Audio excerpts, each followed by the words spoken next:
Hello. Just wanted to make sure you're all awake at this point. As Hayley said, my name's Scott, and I've got the enviable task of engaging you in a conversation about data, information, and statistics for an hour and a half. Okay, that's why I wanted to check that you were all awake. I have got chart after chart after chart to just bombard you with all of this information so that you're armed to the teeth when you walk out of here. Hayley said I couldn't do that, which is a bit disappointing. What I'm really impressed with was when I turned up to the consultation for the strategy, which was at the start of my involvement on this project with Hayley and the Greater Sport team. They split into groups for those different parts of the blueprint, you know, about the life course, about children and young people. Then there was a group about insight, and there was a group about marketing, and all of these things. And everybody could go where they want.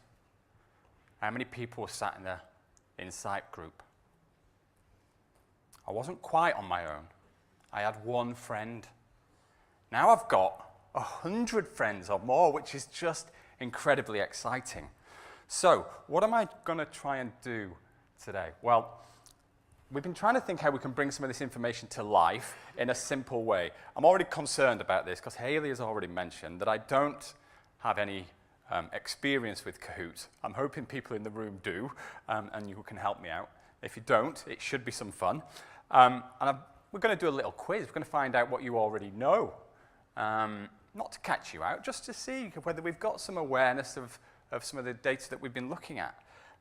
We're then going to just go through unpicking some of that, some of those priorities that have come out in the blueprint and why they're priorities, and some of the evidence behind them. And I'm going to keep that fairly simple. But before I get into all of that, I'm just going to start to tell you about what we've been doing and why we've been doing it.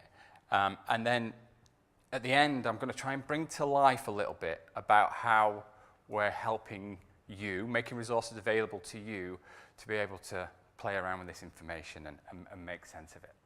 So just before we get into the Kahoot quiz, you can tell I'm nervous about that, can't you? But there we go. I'm sure it'll be fine.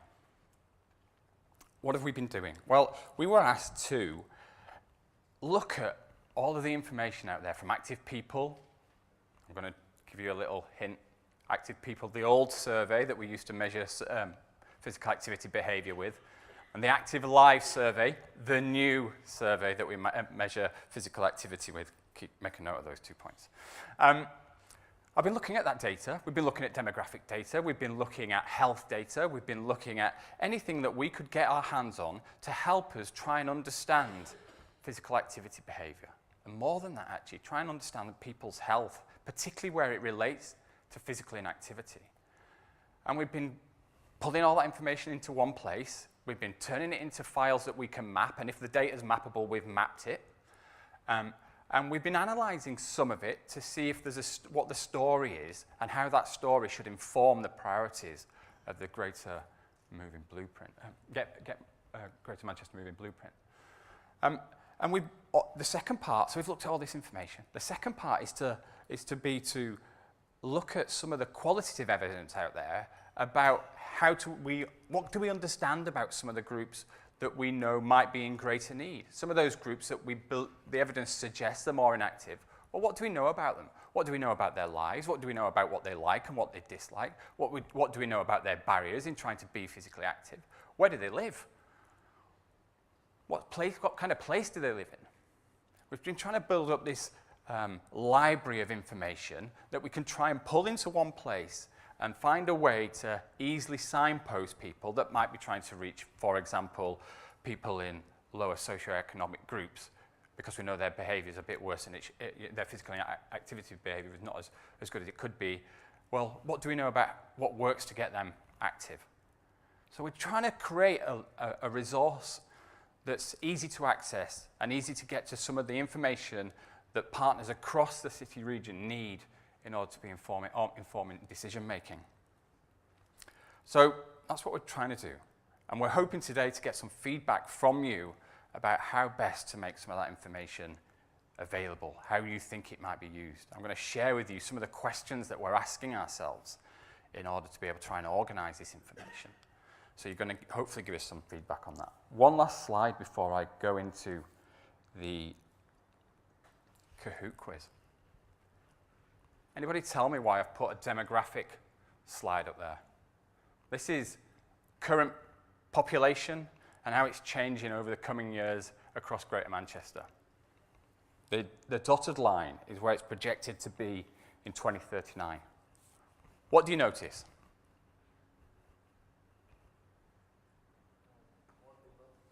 More people. We're aging.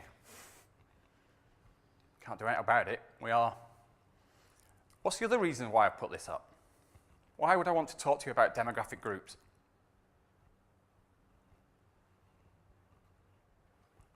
Is physical activity the same across different demographic groups? The levels of physical activity, is it the same across different demographic groups? It's not, is it? We've got differences between gender. We've got difference between socioeconomic groups. We've got differences between those with and without a disability. Those inequalities are evident not just in physical activity data, but they're also evident in health data. Okay?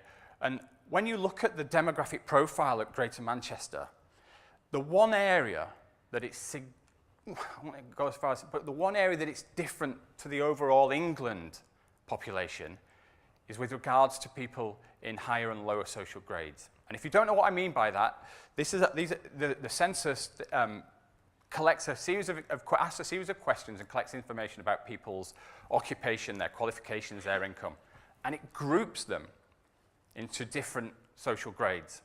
The higher social grades, NSEC 1 and 2, more managerial, more leadership jobs, likely an assumption that more affluent. The lower social grades, 6, 7, and 8, are more routine work, less qualifications. And we know there's a very big inequality between those two groups. And that's the one place where the Greater Manchester demographic profile varies quite a bit from England in the sense of there are more people in lower social grades across Greater Manchester. Okay, I want you to keep that in your head a little bit. There's a reason why I've told you that. It'll come apparent when we look into some of the information a little bit later. Right, here we go. Let's get you talking and see if this works.